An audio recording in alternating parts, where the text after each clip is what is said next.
Hello, this is Rory with the Love Chat, and today's topic is red flags.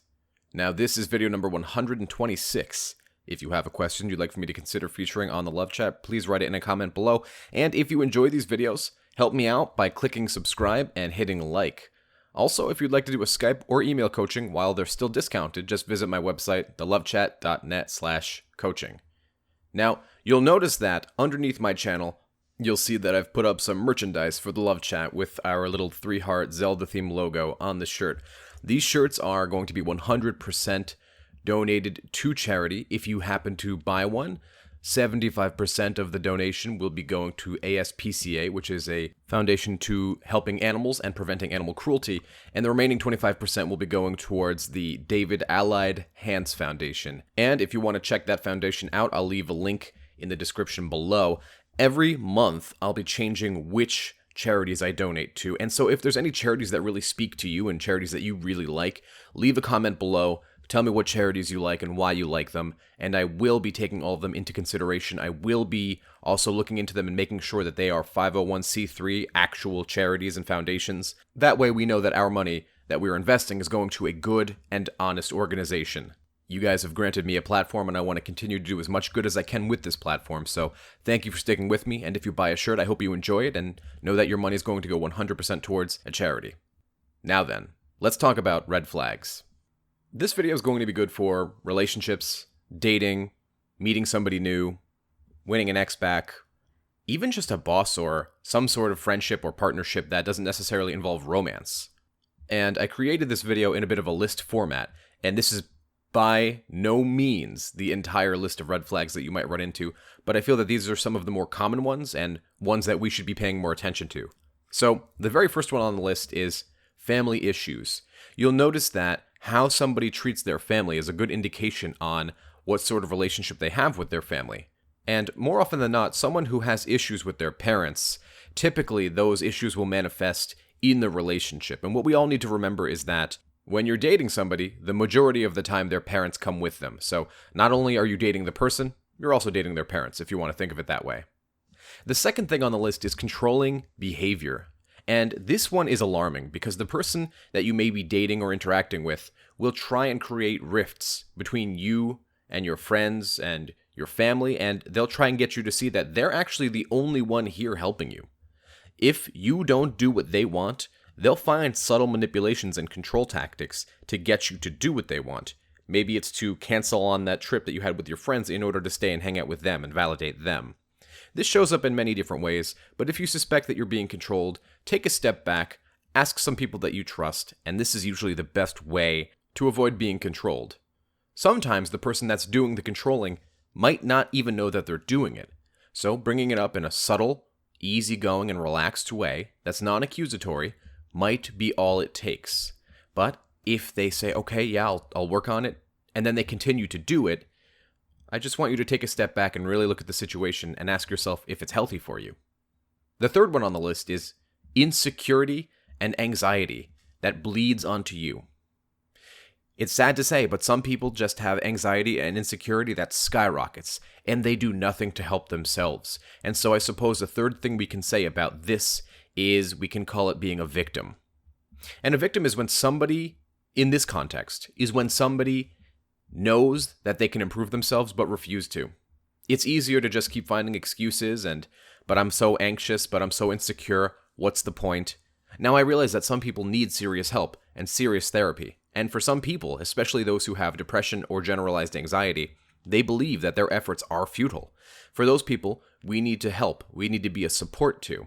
But when that erodes your ability to be in a happy, healthy relationship with them, it may be time to walk away. So this can be a red flag. Number 4, they frequently speak of past exes, usually in a negative light. This can mean two things. It can mean that they're still hung up on a previous ex, or it can mean that every single one of their exes always is a piece of crap, is always crazy, always blew up at them. Not a nice word will ever come out of this person's mouth about past exes. This is a definite red flag. You want to look out for it because one day you may be one of those exes.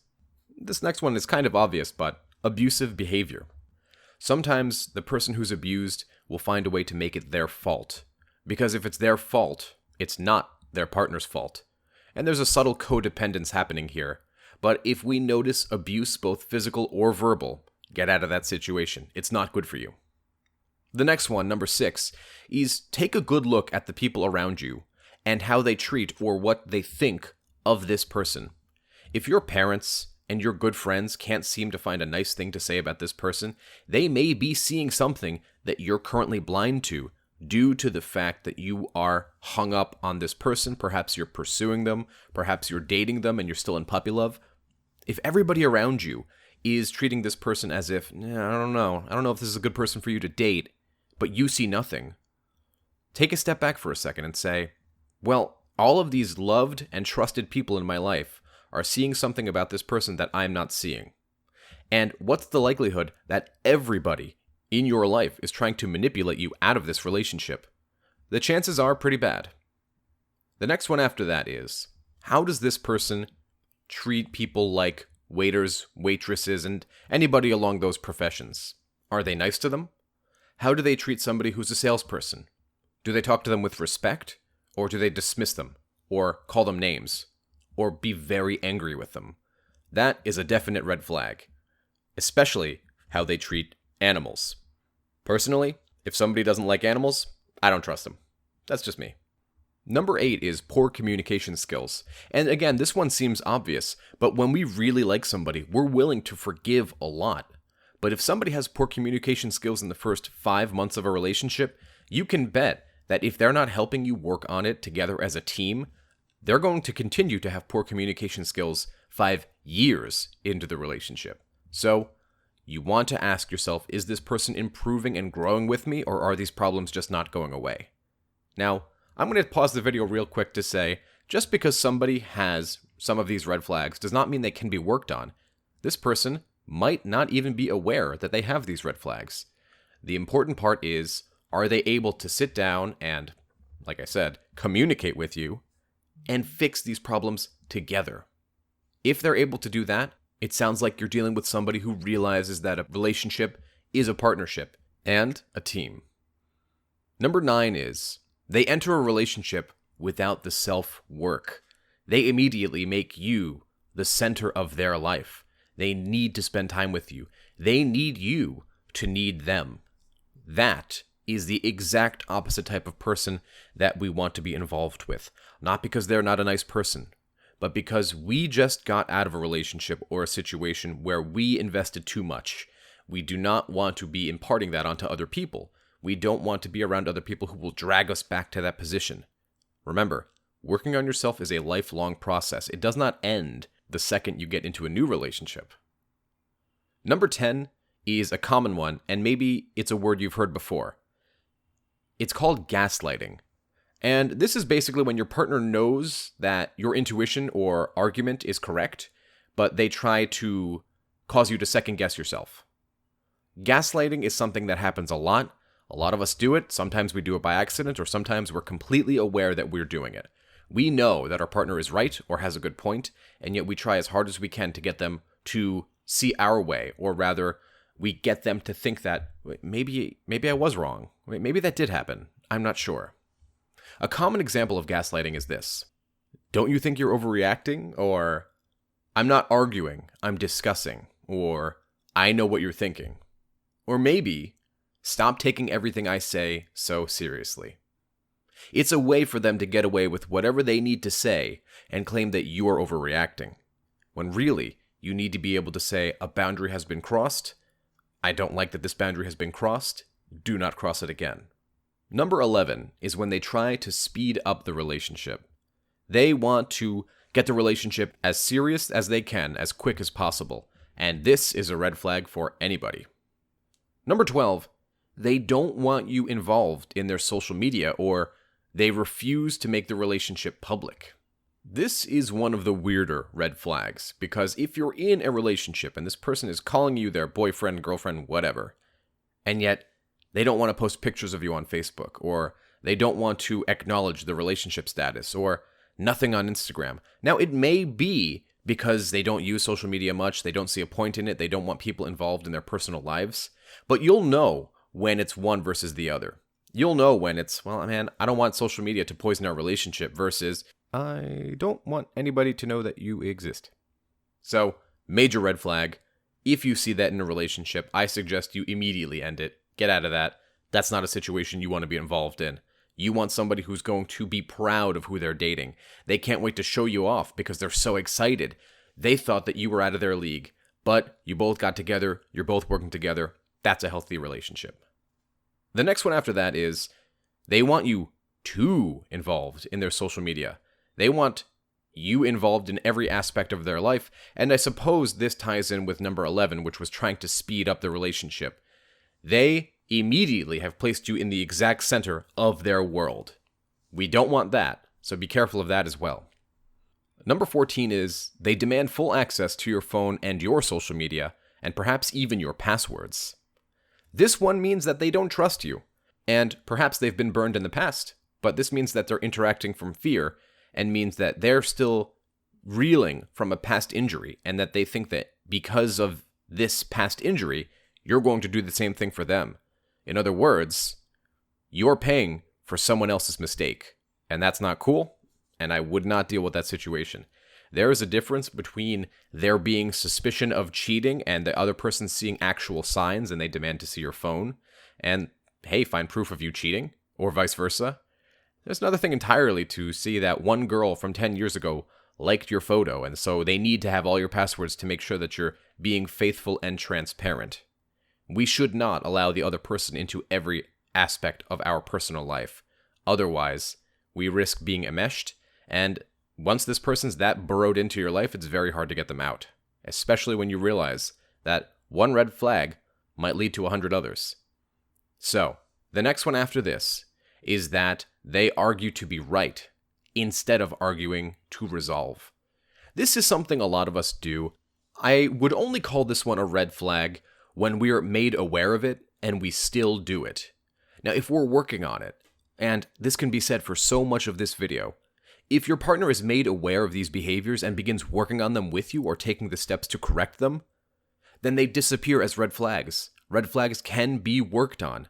But if they're made aware of it and they lash out at you and say, no, you're the problem, and they project all of their red flags onto you as if you're the one doing them, then it's just a lost cause. But be careful of somebody arguing always to be right instead of talking with you gently to resolve the disagreement and sharing the knowledge that sometimes in a loving couple, you won't be able to resolve a disagreement. You just agree to disagree and you move forward and you don't let it destroy the relationship. Number 16 is they name call or they make you feel stupid during arguments or disagreements. This is just childish. We can almost call this abuse, but perhaps it doesn't go so far as to be abuse. This one's more in the eye of the beholder, so you need to decide for yourself if a name call here and there is considered abusive. For everybody, it's different. Sometimes we lose our temper and we truly love our partner, but we don't know how to handle things as adults. There's no good reason for this one, but again, you need to be able to set your boundaries and walk away if somebody's not treating you in a manner or talking to you in a manner that makes you feel respected and loved in the way that you deserve to be. Number 17, and I've mentioned this briefly, they need you. Like, they really need you. That's too much. Especially early on in a relationship when they will blow up your phone and need to know where you are at every minute of every day. They need you for them to feel okay about themselves. Major red flag. Number 18, they struggle to apologize when they know that they're wrong. Perhaps they'll gaslight you and get you to try and see that they were actually right, or perhaps get you to back down from some of your argument, but they struggle with apologizing. They have a hard time saying I'm sorry, even when they know and have admitted that they were wrong, because there is a very real difference between admitting that you were wrong and apologizing. Sometimes an apology can completely avert a major argument. I'm sorry, you're right, I'll try my best not to do it again. Number 19. Financial struggles, even though none outwardly exist. Perhaps they work very good at their job, they pay their bills on time, and yet somehow they still never seem to have money. This one is a bit harder to call a red flag, but in my coaching, I've seen it manifest in some very weird ways, where people were spending money on items or services that they perhaps should not have been spending money on. So, food for thought. Number 20, they don't respect your boundaries, or they don't come to understand your boundaries. They don't see why you're taking a certain stand on things, or perhaps they laugh it off or make it a joke. You need to be able to have those boundaries, and the key phrase is be flexible but firm. Realize when perhaps you're being a bit too stubborn, but also realize when you need to take a greater stand. The last one for today is that they're always in a negative or foul mood, and there's nothing you can ever do to break them of the way that they're feeling. You don't need negativity in your life. A relationship should never be all drama. In fact, it should rarely be drama, but we always find a way to make it happen, don't we? If somebody and their inability to be positive or look on the bright side is impacting your ability to have a good life, walk away, because it's not healthy for you. I'd wrap this video up by saying that your gut feeling about somebody is usually right. So, be careful about ignoring red flags, because maybe ignoring it now means you get to keep this person around. But what will it mean for your emotional health in 1 year? That's all I had for today. If you found my video helpful, I'd be very grateful if you'd subscribe and hit like. Please leave a comment below and tell me what topics you want me to cover in the future. Additionally, if you'd like extra videos every week, private live streams with me, and free giveaways of my book upon release, just visit my Patreon. Patreon.com/thelovechat. Until next time.